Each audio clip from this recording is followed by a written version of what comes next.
punched in the face by a chair. Smash it up. It's very orange. Put it in a bin or something. Have you ever heard of the KonMarie Method? It's a lifestyle brand founded by tidying expert, best-selling author, and Emmy-nominated television star Marie Kondo. The goal is to help people live a life that sparks joy through the magic of tidying up and her 5 steps to transforming your homes into spaces of serenity and inspiration. Sounds a bit crazy, doesn't it? A grown adult teaching other grown adults how to tidy? Well, I thought so too. So I decided to dedicate 5 days of my life to figuring out what the hell is going on, and my god was it hard. But the results changed the way I think in a much deeper way than I could have ever imagined, and I think it can do the same for you. So why do this? My house has gotten way out of hand. I think it's known as Goblin mode. This wreck of a house, if you can even call it a house at this point, is more like a slum. No, not the millionaire type, like an actual slum. Yeah, that's more like it. A bit of a hyperbole, but it's closer to that than a legit house. It's the result of being essentially babysat by girlfriends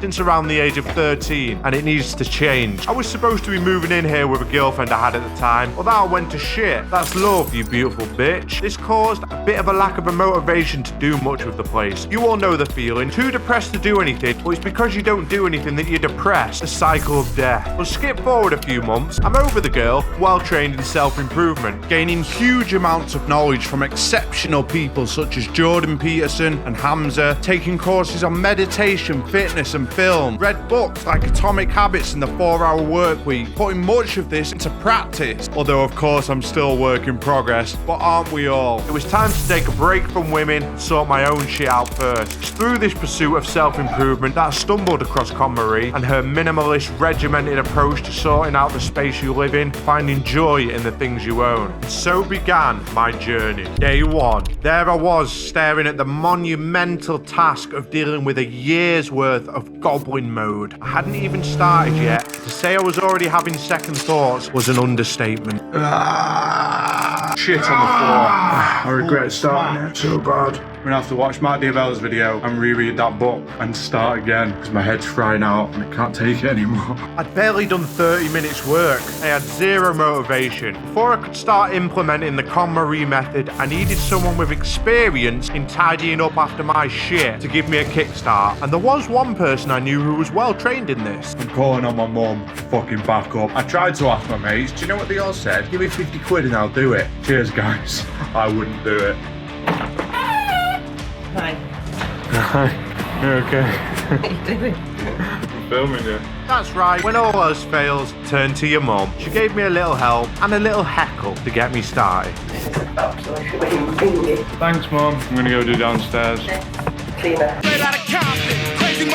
We got things moving, but I was still doubting my ability to let go of certain things. So we needed to reconsult with the master, KonMarie. I reread a little section and implemented one of her key moves. She says that when you're thinking of ridding yourself of an item, no matter how big or small it is, you are to place your hand on it and see if it sparks joy. I thought I'd start with something really simple, the toaster. And considering I don't eat toast, I felt no joy. It was the first item with any value I decided to get rid of. After doing this, I had a little boost of confidence and proceeded to get rid of a Christmas tree that had not moved for 6 months and 2 sets of drawers. So we're off to the tip for the first time of what would be many. In the pursuit of minimalism, I just got punched in the face by a chair. This chair. Car seat. It was painful. Just taking the toaster, peace out, I don't make toast, and some other shit to the tip. As we made the journey, I realised how beneficial this would be for both mine and other people's mental health. Felt a new air of confidence in my ability to get rid of the things I'd accumulated in this capitalist society that I just get no joy from whatsoever. I was finally ready to get rid of anything I didn't need, which meant I'd be making a few trips to the charity shop as well. As cliched as it is to say, I knew there was no turning back now. Welcome to the tip a la Manchester. The first time I've ever had my mum filming me, and I'm gonna get to film this next scene. Enjoy. Where do I put wood, mate? Over there. Cheers, pal. Excuse me, where would you put the toaster? Number 6. Thank you. He's a happy chappy. What do you think of that guy in the orange there? Very orange. You don't like him? He's not got a very good customer service manner about him. The garbage guy's a dickhead, said my mum. Got back determined to at least put a dent in capitalism. Unsure if that's what minimalism was even really about. But for me, I feel like it is a bit of a fuck you to a capitalist society that makes you spend money you don't have on things you don't need. to impress people you don't even like. I wanted to create a space worthy of the headquarters of a self-improvement YouTuber. I really was on fire when I got back, and I started to pick up a few vibes of what minimalism meant to me at this point. I mean, how far could I take this? Less than 100 items? 50 items? 10 items? At this point I didn't know, but I was ready to see where it would take me. Well, once there was a toaster, now there is a minimalist. No more fucking toast. Make it on the grill, obviously. Like, I have got backup toast measures, don't worry. I'm not completely fucking insane. Day 2. My mum had left me because, would you believe it, she had better things to do than clean up after her adult son. It's me versus the house. Let's go, boy. By the way, my house is called Chad Sack Rider, and he's not an enemy to be trifled with. I must tame the beast. And the only way to tame this beast is to properly start KonMarie's system. Okay, so phase 1 in the KonMarie method is clothing, and then it gets progressively worse until you're dealing with sentimental items and really big items, for example, like that guitar. But my clothes are in such a fucking wreck under my bed, in the corner, so I'm gonna skip to phase 2, which is books, go give the ones that I don't want to the charity shop. Hopefully by the time I'm back, the clothes are dry. We're going on my skateboard. It's worth noting that as you see me now on the screen scooting along to the charity shop, I'm slightly shitting myself. This is because I'm trying to get out more with my camera and I'm not used to walking into places and filming people. What are you supposed to do? Just say hello and not mention that there's a giant camera on a tripod in front of the face and carry on as normal? In the name of KonMarie and minimalism, I pressed on anyway. But enjoy this agonizingly awkward silence, just as I did.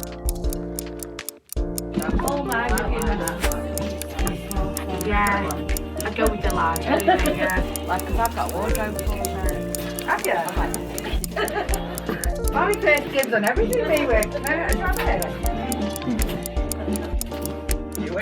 Yeah, 18 seconds of pure fucking agony. Why didn't I just say, here's the books? That's social anxiety at its finest. On with the awkwardness. I've just got these books to give away, pal, if that's okay. Yeah. Cheers, mate. Cheers. Have a good one. That set me under. Honestly, I felt really weird then with the camera. I don't know if I even got the shot properly. I walked in and no one was on the fucking till, which made it even more anxious. I was just stood there with the camera in my hand that was rolling. Just like, what am I supposed to do right now? But there we go. What was given to charity, and technically, I filmed a real life interaction. I feel good about myself after doing that, I really do. Pressing on. I felt like I'd done a lot with the house, but at the same time, nothing. As I organised and minimalised, I found all sorts of shite. It was like I'd used my cupboard as a backup bin. My mind then started to shift towards the negatives of minimalism. I was starting to clean things that didn't even matter, spending 10 minutes getting a dot of a stain off the kitchen side. Had I even grasped the concept of minimalism yet? I wasn't sure. I was picturing those perfect houses that these minimalists live in, where everything is in its exact right place, and wondered if they ever got any actual enjoyment out of it, or if they were constantly worrying about spilling a bit of food, or whether they should buy a certain item. Could it become OCD? I made a mental note to meditate on it later and ask myself some deep questions about how far I want this to go. Day 3. I'd woke up that morning, placed my hand on my Xbox to see if it sparked joy, and strangely, it didn't. That's got to be a win for minimalism. An Xbox is an expensive luxury item. I was happy I was making progress and feeling generous, so off to the charity shop it was. But as we know so far from this video, in charity shops don't get on, as you'll see now. Hi mate, I've got an Xbox, but it's not got the leads. I don't know if you take that stuff. Without leads, you can't test it. So Yeah, no problem. Sorry. So just put it in a bin or something, or... Why did I ask him if I should put it in the bin, like it was his job to deal with my stuff? Kill me! I mean, I don't know. Why somewhere that one? We're going to check it. Yeah, okay. Cheers mate, thank you. Can't give an Xbox away in Manchester. I think I'm just going to smash it up, try and take the hard drive out, put it on eBay, but it's got no leads and it's absolutely fucked, and I can't even get into it to wipe my data off there. So I can't be asked to give my Xbox to someone that I have no idea what's on. There could be loads of crazy shit on there. I've had it for about 10 years. Nothing bizarre, obviously, but just something weird. I guess I'll just, smash it up with a fucking hammer. Why not, eh? Can't give them away. Smash them up. I'll see you downstairs! Okay, so I'm basically on autopilot at this point, going through the 5 steps with relative ease, but I was also now approaching the hardest step that I would have to face. It's the step that Marie Kondo calls kimono. Marie says that this category is basically miscellaneous, but I think that something may have gotten lost in translation, because it's pretty much all of the other stuff you own past the first 3 categories, being books, clothing and papers. So it's the decisions I make with these items that are going to separate me from just a guy with a nice organised house to an actual minimalist. But first, let's get clothing and paper done. Hopefully this will prepare me for kimono, as this is why she does it in this order. So you can build up to the items that are going to take a lot of willpower and mental clarity to admit that you don't need. Should I keep these jeans? I mean, they're a bit holy. Ah! Hulk smash. I think they're going in the fucking bin. They're not even worthy of charity shop. This item is from when I toured the UK with that girl that I just showed at the beginning. So I can either get rid of it out of spite, because I do still wear it, or keep it and get over it. And considering I am over it, I'm going to keep it. Everyone visit Padso, it's fucking beautiful. Show a picture. Clothing was easy as pie. I mean, I do rarely buy new clothes, and I can't understand people that say they've got no clothes when they have a wardrobe full of them. Which is why throughout this challenge, I've been consistently wondering that if it weren't for the actual state of my house, would I already be halfway to a minimalist anyway? All I needed to do was throw a few bin bags of literally unwearable items away. To be honest, probably actually invest in some more. So then surely that's not true minimalism then? Wanting more stuff? Yeah, it is. I don't think it is, mate. Shut the fuck up. You shut the fuck up. You just sound like you're talking to yourself, you absolute nutter. Yeah, well, so are you, mate. Yeah, fair point. I am talking to myself. Listen, I'm from the future, pal. I know how this challenge turns out. Yeah, I guess you are from the future, but it doesn't mean that you're smarter than me. You're just fucking older. You heard this dickhead. This voiceover prick. Just trying to sort my clothes out. It's not even minimalism, mate. You're basically just tidying up. It's not just tidying up. Get a real job, pal. You get a real job. We've got the same job.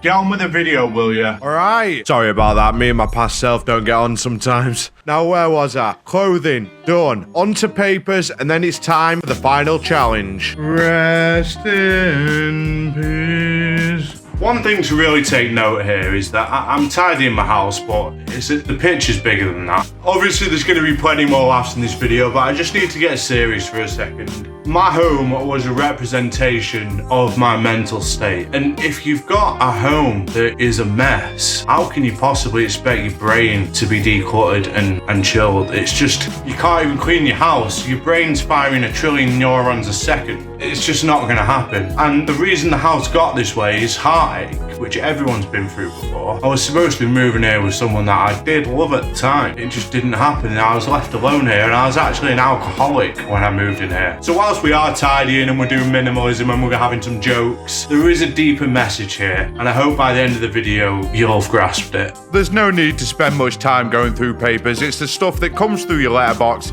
and the stuff that if you're anything like me, you ignore. Let's do it. Out of all that paper, this is what has remained. Some of it's sentimental, some of it is threatening. This bag is genuinely terrifying to get rid of because that is like my identity in there. If someone got this bag, they're stealing everything from me. I mean, all they're gonna get is a shit ton of debt, but still, they might want that debt. Maybe I should let them steal it. Just leave this outside and put a sign on it saying, please, please do not steal this. This is valuable information that may or may not give you access to the identity of another person. And then a robber and a thief may take it. Right, obviously we're gonna fast forward this to the important parts. One loan agreement that I have not paid and will not pay because the product was shite. I got something from the NHS, so I'm gonna have to check that out. This will be interesting to you American viewers. The NHS is free. Oh, it's my second vaccine dose. COVID doesn't even exist, it's all a conspiracy. It does exist. I've had the first one, but I feel like it's died down now and I can't really bother to go and getting it. Pension worth about £182. I'm gonna be living it up when I'm fucking old. A milk bill. Fucking hell. A £9 milk bill. I'm so glad I cancelled this.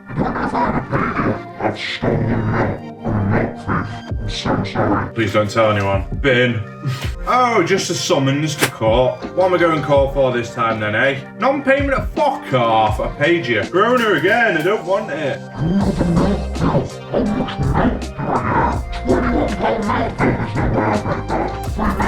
If you order milk in England, get it delivered for a couple of weeks, decide it's far too expensive, 21 quid for 4 weeks for some milk, no thank you, then cancel it, they won't chase you, because it's milk.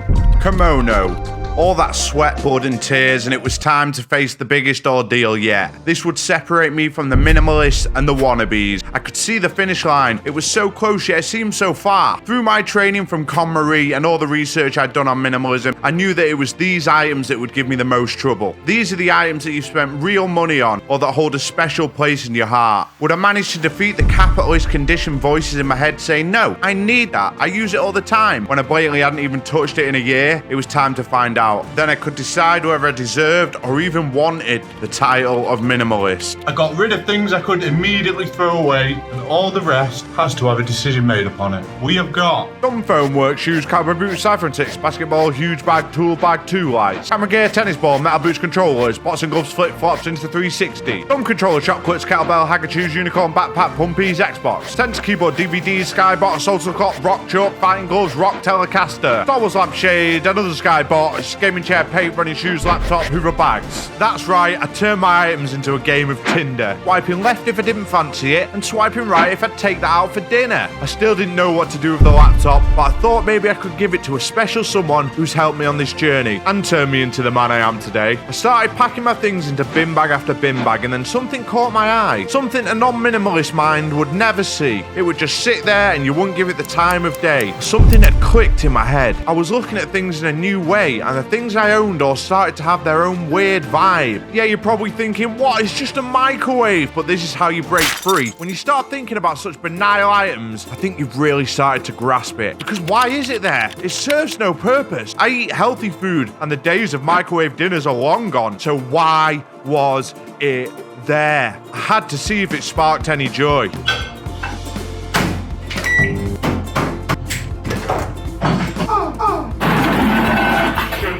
Says afterwards that you're supposed to thank the items for their usefulness and their purpose and stuff. So let's give the microwave a thank you. We'll call it Dorothy. Rest in peace, Dorothy. You served me well. You were really quick. Things got hot, sometimes a little bit too hot. You melted my heart when I first met you, and now I've melted yours. Forever may you sit in the pile of other unwanted machines until eventually the metal is taken from you from the recycling spot. You turned into something new, something better. You can move on with your life, and you no longer have to sit in this man's house, not cooking anything, living life with no purpose, just empty inside. Do you get it? Because I didn't use it, so yeah. Before the final trip to the tip to rid myself of 90% of my possessions, and before I decided whether to give my laptop away, the spark joy thing started getting a bit weird. This is the OCD that I was worrying about.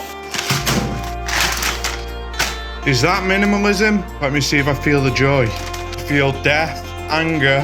Why did you do this to me and put me in a package? Oh shit, I'm actually genuinely starting to feel guilty now. Oh fuck's sake, I'm gonna have to go vegetarian just because if I yell into spark joy thing. Why? This is just fucking neuroses. Feel sorry for the fucking chicken because of spark joy.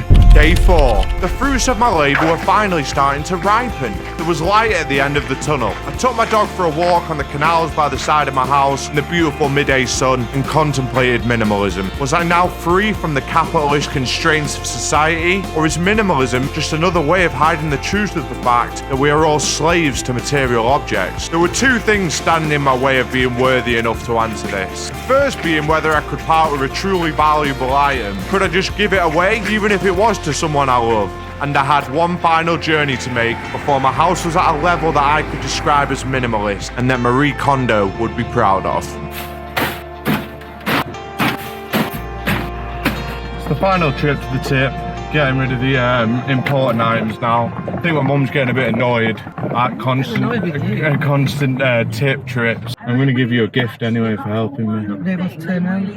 You just don't That'll know. be a first. You don't get my birthday present. I do. Look at all that pointless shit that was in my house. It's bizarre when you actually start to take things apart, how much stuff you realise is just there for no reason. 6 bin bags, and I've already thrown away about 15. think the title of this video is going to be like, I gave away 90% of my stuff. Tried to give as much as I can to charity, which you've seen. But they wouldn't accept my Xbox because it didn't have a lead. Oh, shit, I need to put my seatbelt on. I'm not filming because safety comes first. Nearly got in a collision dropping off Dorothy. My mum evaded it. Well done, mum.